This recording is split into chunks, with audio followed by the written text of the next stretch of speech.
Hey guys, so I wanted to do a product update on the black grill overlay.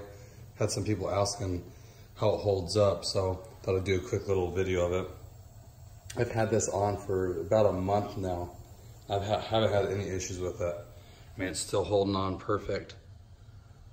I even pull on this piece here just to see, and when you pull on it, the piece it's attached to, the little chrome piece, starts moving out, so this doesn't budge at all. It's really tight on there.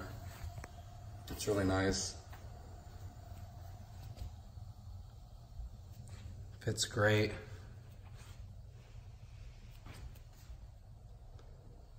Like it a lot.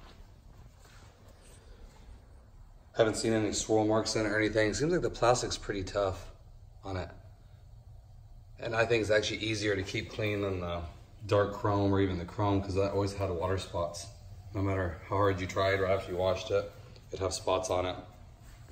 So I recommend this piece for sure. Even this piece holding on nice and tight. Nothing moves. Sat outside in the sun. It's been really cold here too. No issues whatsoever with it. So if you guys are on the fence about this piece, I think it's definitely worth it. I paid $50-something for it. Well worth it, I think.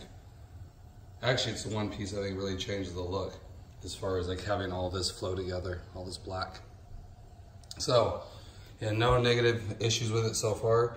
I don't really see it having any, since I know the original dark chrome piece, like I said, was just held on with like a couple pins, so it moved a lot too, as far as like the movement of it. As far as this coming off, I don't see it really coming off. I mean, it has the 3M adhesive on it. It's really strong stuff.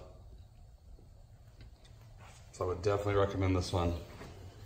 Hope everyone's doing good. I'm gonna have another mod video coming up in a couple days, so stay tuned for that.